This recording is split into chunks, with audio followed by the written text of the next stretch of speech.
This podcast contains graphic subject matter and is meant for mature listeners only.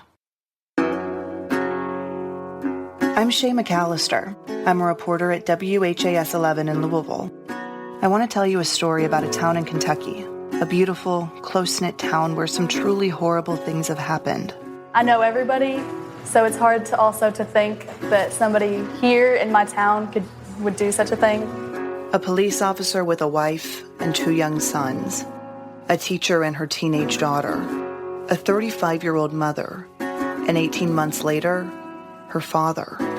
4 of them murdered, 1 of them missing, considered dead. All of the cases are unsolved. It makes me fearful to even speak of it. So that kind of gives you a little insight. We'll tell you about those victims and not only how they died, but how they lived, and delve into the lives turned upside down by these horrific crimes. Growing up here and dealing with everything that's going on now, it's like, I'm surprised this town's even standing. We'll dig into the theories around what's really happening in Bardstown and uncover a history of violence that connects this town's past with its present. It's a growing mystery. Whether the events are connected or not, it's a drumbeat, and it's persisting. But before we do that, let me tell you about Bardstown. We want to make sure you get the full picture. Bardstown really is like a lot of small towns in America, and it is beautiful and historic. Dixie Hibbs is the town and county historian. She's also an author and former Bardstown mayor. I like to say Bardstown's a typical Kentucky town, but it truly isn't. It's very special, and it's been special for a long, long time. We'll go ahead and I will take the bourbon, of course. And here we do a 2-ounce pour. Bardstown oozes Americana. In fact, it's the bourbon capital of the world. Shaken and stirred. And it's home to the annual Kentucky Bourbon Festival. Bourbon is a big deal here. The town began with agriculture, and we still are with agriculture because bourbon is agriculture. Signs along the road call it the most beautiful small town in America. Bardstown to me is bourbon, music, and family. It's a very nice, close-knit town. It really is. Everyone here is close. I could turn a corner and I know everybody. And they always say they come for the bourbon, but they come back for the history and the ghosts and all that, because we do have a lot of ghost history. We have a lot of just Jesse James, historical figures that have stayed here. But just under the surface, there's something darker haunting this town. Something just behind the smiles. And how y'all doing? Not everyone wants to talk about it. A lot of people would rather forget, move on. And that is one reason I think that we have so much attention brought to us now, because this is negative attention, and we're not used to negative attention. Today, everyone's focused on us because some evil people, and I say people versus person, because we really can't say it's one person. Dispatch 139, Adam. This story begins with a police officer heading home from work. It's May 2013. 139, Adam, dispatch on scene. 139, have you on scene, 1737. Jason Ellis, a 7-year veteran on the Bardstown police force, signed off the night just like so many nights before. His day was nothing out of the ordinary, except tonight, he doesn't have his canine partner Figo with him, and he's in a different cruiser since his is in the shop. About an hour into his shift, the officer, who had earned the title Officer of the Year in 2008, finishes up a few traffic stops and then heads to Dean Watts Park, where his son's baseball game is already in full swing. He shuffles to the field to coach, still in his uniform. But a few minutes later, his radio screeches and he's off to another call. Dispatch to EMS, 139, Adam. No subject had fallen with a head injury. Subject is becoming combative. You mean the roadway? 39, Adam, in the house. Around 11 p.m., he calls his already sleeping wife. But before they hang up, they say, "I love you." And he assures her, "See you when I get home." I vaguely remember that quick phone call and saying, I love you, and I love you too, and thought he would be home in a few hours. Amy Ellis was Jason's wife. They met in college and fell in love. He was a family man. He was outgoing. He was fun. He was energetic. His personality was infectious. He was always the life of the party. He was amazing. The night is full of calls and ends with one arrest who he takes to the hospital for injuries from a scuffle before toting him off to the Nelson County Jail.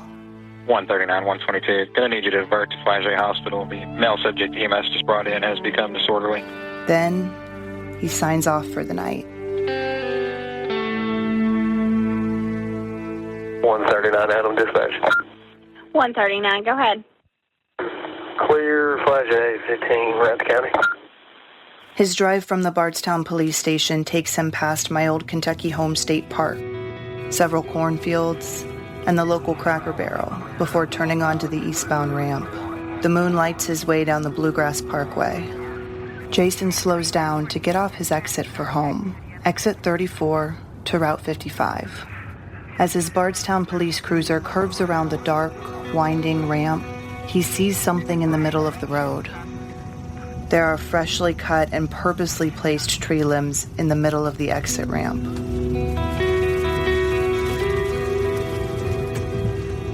He pulls his cruiser across the ramp to block any oncoming traffic, puts on his flashing lights, and steps out of his cruiser to remove the debris. But someone is hiding among the lavender spring flowers just off the slanted pavement. When Jason bends down to grab an armful of branches, he's ambushed. Booming 12-gauge shotgun blasts ring out. He's struck in his Kevlar vest and under his arm. More shots penetrate the darkness and the officer. He's sprayed with pellets, striking his right upper arm, forearm, and right elbow. More plow into his scalp, his forehead, his temple, and his right jaw. He doesn't have time to react or to grab his gun from his holster. His body collapses to the pavement, and the tree limbs fall onto his legs. Blood seeps onto the asphalt below him, leaving a trail of red. 139 off duty, 0200. Hello, hello. Officer down, Bluefield Road. Officer down. You need to give us a location. Bluefield Road by the Y. There's been a tree limb or something. Officer down, please emergency. Chad Monroe, a stocky-built farmer, has just gotten off from work at his second job at Heaven Hill Distillery when he was making his way down the Bluegrass Parkway in his red Dodge Ram. Speeding down the BG, as locals call it, his windows are down, and he's blaring Tim McGraw's The Highway Don't Care on his radio, belting out the words above the country singer's melody. But when he slows down to take exit 34, police lights stop him dead in his tracks. Chad rushes out of his truck to investigate. It's a police officer. He's not moving. He tries to find a pulse, but with no luck. He frantically grabs the officer's radio on his uniform. Out of breath, he calls over to dispatch. I've come home from Heaven Hill Distillery. I've just got off work, and there was the police car is sitting in the middle of the road with the lights on, and we didn't know what it was. It's a tree across the road, and I didn't know what it was, and I got out and I went up there and looked, and it's him. I believe somebody hit him. Okay, can you tell if he is breathing? No, sir, he is not breathing. Body temperature is cold. Ma'am, can you advise the status of the officer? Is he conscious? I believe he's dead. Soon, a flood of blue lights light up the night sky, dancing off of treetops and illuminating the horror Jason's fellow officers are about to drive up to, one by one as they receive the call from dispatch to exit 34. Section 2, respond to Highway 55. They're possible. Officer down. 539. An officer en route, or what kind of run are we going on? 539, we're not sure. We have officers responding from Bardstown. We had a passerby on the officer's radio. We're not sure what's going on. Dispatch begins calling others to the scene, like the chaplain and the Nelson County coroner.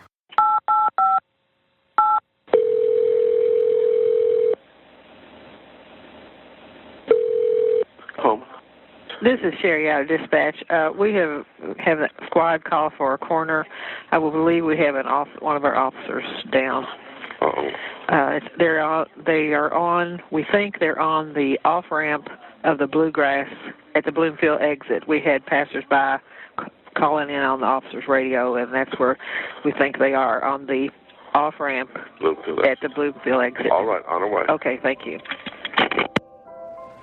He just said, "They've killed him. They've killed him." I said, "Who's they?"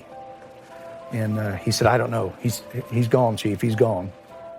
Former Bardstown Police Chief Rick McCubbin remembers that night 6 years ago.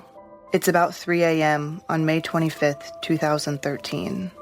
McCubbin is asleep at home when his radio wakes him with chaos. Norfolk County Police Fire and EMS, Thompson. It was a little before 3 a.m. And when, my phone rings all hours of the night, being the chief. But when I looked down at that one and it said Nelson County Dispatch, I thought, this can't be good. But when they called me, just immediately knew something wasn't right. And, And I think I remember asking dispatch, I said, well, how bad is he? And he hesitated. And when a cop asks you a question and you hesitate, you're either lying to me or you don't want to tell me something. And so I knew right then, I thought, no, this is worse. And I don't take anything from the dispatcher. It's not his job to do that. But he knew more than he wanted to tell me, but he didn't know enough to really give me the full story. Booking it down the Bluegrass Parkway on his way to the scene, his officers start calling him. I remember he got in my car, and as soon as I took off out there, before I got onto the Bluegrass Parkway, just as I was getting on, my phone rang, and it was one of the officers on the scene, Officer Andrew Riley, who was another night shift officer, Jason's probably closest friend. And, I answered the phone. I said, "What's up, Andrew?" And I remember he was sort of extremely upset. And he just said, "They've killed him. They've killed him." I said, "Who's they?" And he said, "I don't know. He's gone, Chief. He's gone." And I said, "I'm on the way. Don't know what the hell I thought I was going to do, but, I'm on the way." And, I remember got on the Bluegrass, took off out that way. It's one of those calls you make. Your lights and sirens are going at 3 a.m, but you think, damn, can this car go any faster? And I know I'm rolling, but it's like everything just went into total slow motion from that point on. But when I got there, I just remember it was eerily silent. It was a big full moon, eerily silent that night, because by that time, of course, the paramedics had arrived, and there were 2 crews. I do remember that, and they were just standing there. The officers were silent. Everything was quiet. The police tape was around the scene, and I walked up, and the sheriff at the time was there, and one of the troopers, and I said, "What's? Tell me something." And he said it's Ellis, and he's gone. And I said, "What the hell happened?" And I remember saying, "I don't know." I said, "What do you mean you don't know?" And they said, "We don't know." At that point, and I just remember kneeling there, and his leg was up, his hand was on his kind of over like this. And I remember put my hand on his knee, and I just sat there, and I thought, what in the hell has happened? I could see, obvious gunshots. So I knew he'd been shot by looking at him. But, it was who shot him? There's nobody around, And I just sat there, and I remember I started crying. I'm a pretty emotional guy, and I remember started crying for a minute. And I thought, okay, you're the chief now. You got to be the chief. Quit crying, shut up, be the chief.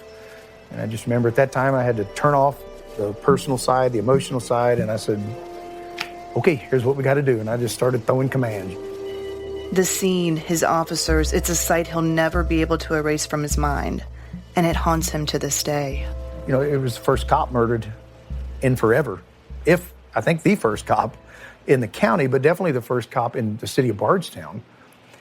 I had a moment where I just kind of lost it as chief, or as just a cop. I have a dead young man, a great cop who's dead on the side of the road, and nobody knows what the hell's happened.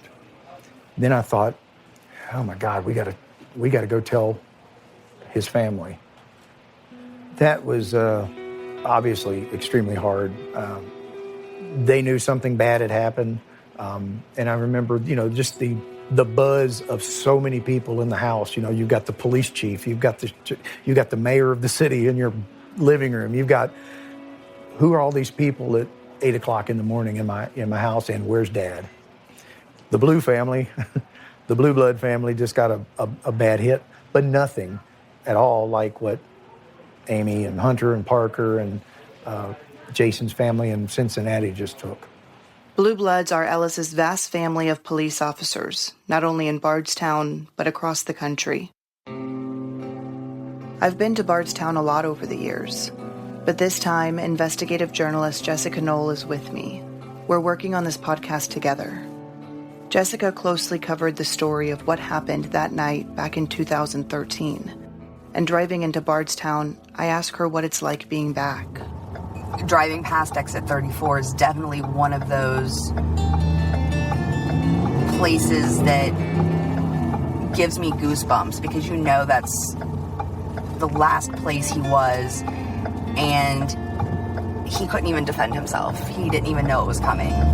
And a woman lost her husband, a community lost an officer, and his sons lost a father. And it was just a tremendous loss. Jessica sat down with Jason's wife, Amy, in 2013, inside the home she shared with Jason and their two sons, Parker and Hunter. One of the things that stood out to me was at the front door, as you walk in, there was a pair of boots that were Jason's, and then there was a tiny pair of boots that was one of his sons. And they were sitting on a mat right next to the door, like they were gonna be used again. And it was something that kind of stuck with me. And, you know, she took me through the bedroom where they had a teddy bear that was made out of his uniform. And she walked me through the morning, you know, how he gets ready in the morning, sitting on the bed. And to be in that room with them, you know, such an intimate place, was very emotional. And so, you know, she was wearing his ring on a necklace, and, you know, she kept rubbing it as she was talking to me. And, you know, she told me the story of how they met and how they fell in love. And, you know, it was beautiful to hear that side of the story. But there were it was as if Jason was going to walk through the front door, because there were so many reminders of him. It was almost like he was haunting that house. There was so much there. You know, the flag from the funeral that she showed me and held close to her. And at the same time, there were all these beautiful memories there. There were, on the mantle, they had all these framed photos of the family and him with the boys. And so it wasn't all sad. It was these happy memories that she clung on to. And that was really touching for me. Jason is this picture right here. Kelly Eastman says family was everything to her baby brother. Probably after marrying Amy, the best day of his life was when his boys were born. They are both their father. It's almost scary. Every time we're around him, we just see Jason. She points to a full-face shot of him, standing in the dugout with a baseball hat on and a cigar sticking out of his mouth. He was just a goofball.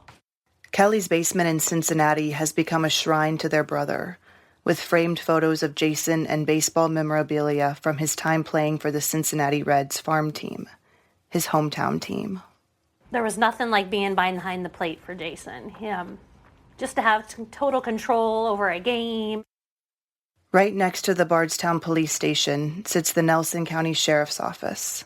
Outside, there's a wishing well with blue plastic pinwheels blowing in the breeze, a bourbon barrel painted black with blue lines wrapped around it, with Jason's photo on top, and the words "End of Watch, May 25th, 2013. And on the side of the brick building, a plaque is mounted, etched with his headshot. In Sheriff Ray Penaroa's office, the walls are lined with blown-up photos of Jason and his family. The Army veteran who spent 2 tours in Korea joins in a fallen officer bike ride each year in Jason's memory. He took office in January, but he knew Jason when he was a deputy, and Jason was a Bardstown police officer. Went to school, went to the academy with him. I worked day shift and he worked nights, so I only saw him for about 2 hours of our shifts. Responded to several things together and stuff, but overall, kind of like the class clown type deal. So you knew something exciting was going to happen if he was on scene. So Jason was a big hunter, and at the academy on downtime, a lot of us would sit in the hallway, which was probably very long, probably 30, 40 yards from one end to the other, studying, doing things to prep for a test or whatever. And door opens from the rooms, people in and out. Jason pop out of his room, acting like a turkey.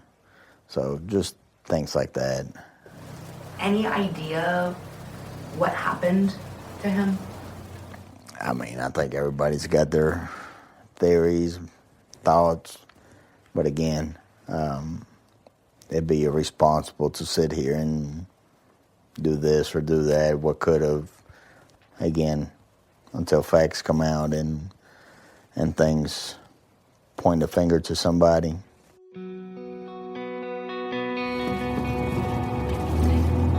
It's really quiet and dark. Yeah, the only thing I've seen out here is a bourbon truck.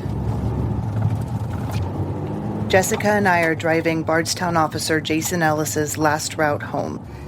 One thing that's always gotten to me when I've taken this drive before is just how dark this road is. There's hardly any lights when you're driving it. Yeah. You can understand how he didn't see anything coming. And it was the most horrific, perfect setup for someone to do what they did. We veer off to take exit 34, heading to Bloomfield. So the thought is based on trajectory.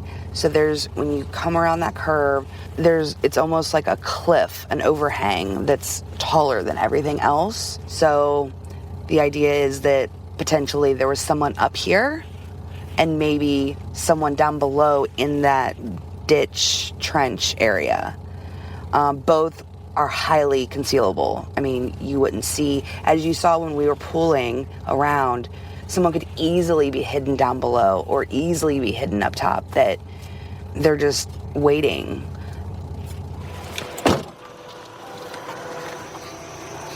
So the first time that I came out here with Chief McCubbin, it was daylight and we came out and you could still see the blood stain. Like a month later, it had faded obviously a little bit, but you could still definitely make out where he died.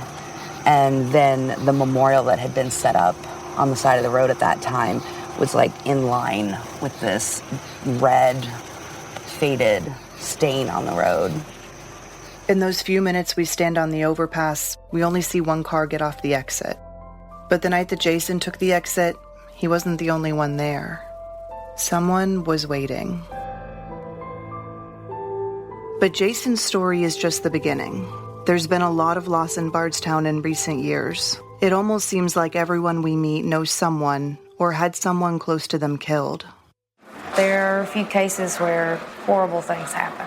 I hear that there was a lot of underground things going down, whether it be with money scandals or drug scandals, money embezzlement, cartels, all that kind of stuff. Well, it's fogged it up. I don't know whether that's the right word. I know the police departments, sheriff department, state police, they are also frustrated that the public expects them to solve a crime that they don't have enough evidence. They don't have, I won't say any evidence because I don't know that, but they've got to have some evidence. And it wasn't just to accuse people, you've got to have evidence they'll stand up in court. And if you arrest somebody, you're not arresting them for the headlines, you're arresting them so that you can indict them and try them and make sure if the evidence shows they're guilty that they serve their sentence. The reputation of Bardstown, our hospitality does not include lawbreakers. That's what I want, I guess, to say. We open our doors and our community to all kinds of visitors, but we do not open our doors for people who break the law.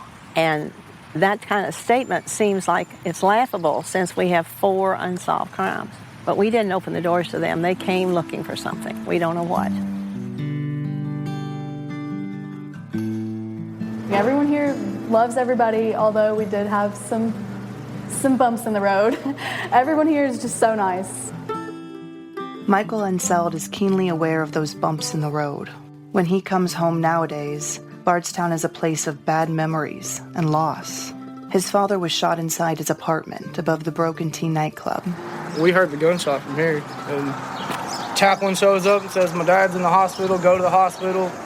Standing outside the rundown bar's gravel parking lot, just 2 blocks from the idyllic setting of downtown, the Marine stands, arms folded, wearing camouflage pants and black boots with a gun strapped to his hip and an eye on every angle around him.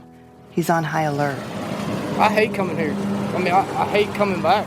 I really do. I can't stand there. As soon as I hit the airport in Louisville, I'm like, crap. I have to come back to this shithole.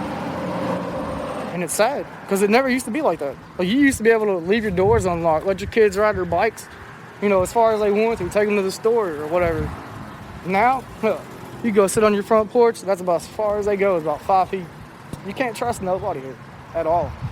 And that's what's sad. You got cops that are supposed to be doing their job and they won't do it. So now everybody's literally got to live armed. Michael isn't the only one who's seen the more sinister side of this town. Not even close. His story seems to be an all too common thread among the locals.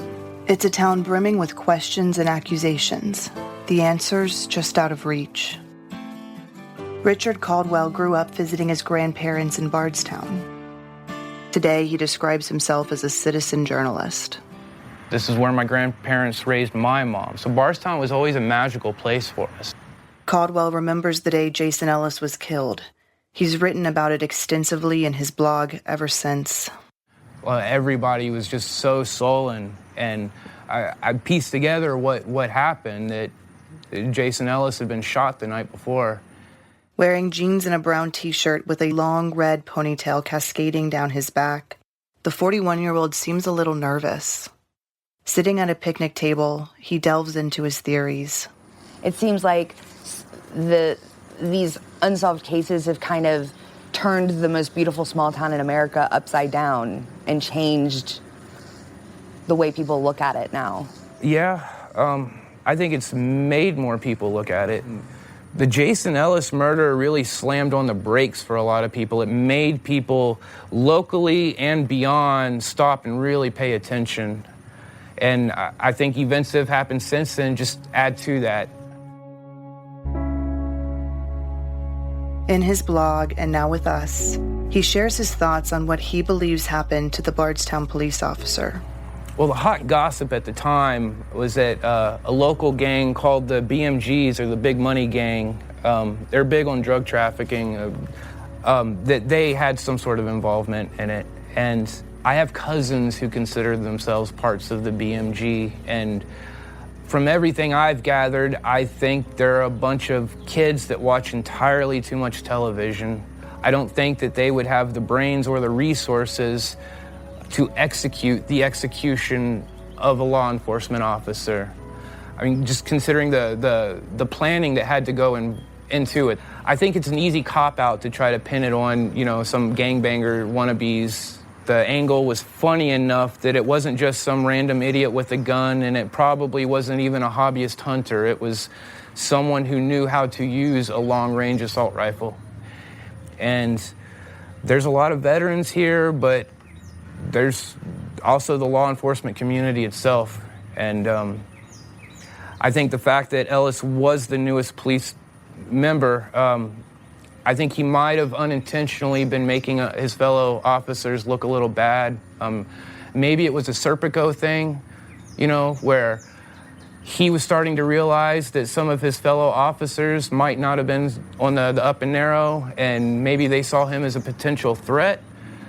But I think there's more evidence to support that than to support that it was just a bunch of, dropout junkies, who pulled the trigger. The fact that it was an experienced sharpshooter who had to have pulled it off. And I mean, that's not my opinion. That was the conclusion that the state investigators reached, the Kentucky State Police in their first investigation. I've heard crazier stories that it was a Mexican hitman who flew up special the day before specifically to take out Ellis. And I think that's a little more far-fetched. Could it be that maybe the cops in my town aren't trustworthy? You know, that's stuff that people should consider. Do you ever fear for your safety? I would think anyone does. And these are scary times we live in. The people who are supposed to be answering these questions aren't. The people who are supposed to be asking these questions within the community aren't. So somebody has to. And I want to think that me and my meager resources, if I get wiped out, if I end up a body in a field or something, then there will be someone else who will continue. You know, there will be someone else to do it, because truth, justice, and the American way, that's what everyone's supposed to be living for, you know? I mean, I'm not scared anything would happen to me. I've heard things that are much crazier relating to most of these stories that I won't buy into. Perhaps the lingering effects from past crimes with a group called the Cornbread Mafia are colliding with today's Bardstown. Rick McCubbin and his friend, Glenn Crabtree, belly up to the bar at a local speakeasy and start telling us about the criminal ring. Based in Nelson and other nearby counties, their main cash crop, marijuana. So when you look at what has happened, I don't know, what, Rick, in the past 6 years, 7 years, man? 6 years? There's a lot of tie-in to what happened back in the 70s. In the early 60s with the Cornbread Mafia, there's just no doubt that some of that still exists. Even though so many of them have been incarcerated and found the straight and narrow, if you will, it still lies deep within this county. Plain simple. Children still ride their bikes through town, and old men sit on benches under shade trees, talking about the weather. While hospitality remains its prime commodity, what lies beneath the genteel facade and just past the summer breeze is much more ominous. Beyond the southern charm is a thick cloud of suspicion, a belief that they're living among killers.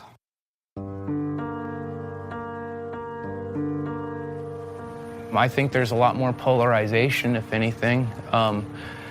There's people who will defend the police to their dying day simply because they wear a badge, and it doesn't matter if that officer was caught with stolen property or selling drugs or something like that. They will defend them, defend them, defend them.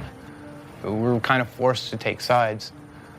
And it's bad when the line drawn is, you know, a chalk outline. But I mean, that's what Bardstown has right now.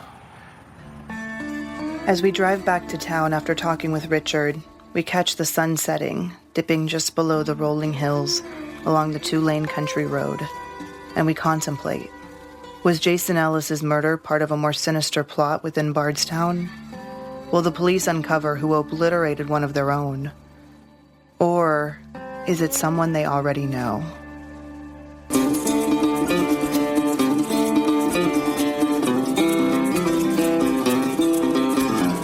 Next time on Bardstown. Something's going to break loose to help solve it. So who stands to benefit from this murder? Because it wasn't an arbitrary murder, it was directed. It's frustrating and it's scary. You know, whoever did it, I mean, if they could do something that cold-blooded, would they do it again? It's also hard knowing that whoever did it is out there living. I feel like we would like to have that closure and have them pay for what they did. Nobody, I can say this, there's no one here in Post 4, no detective, no trooper or what, that wants to retire and know that these cases have not been solved. You wake up and you think of things in the middle of the night. You're always thinking of another way, another angle. It's always going through your mind.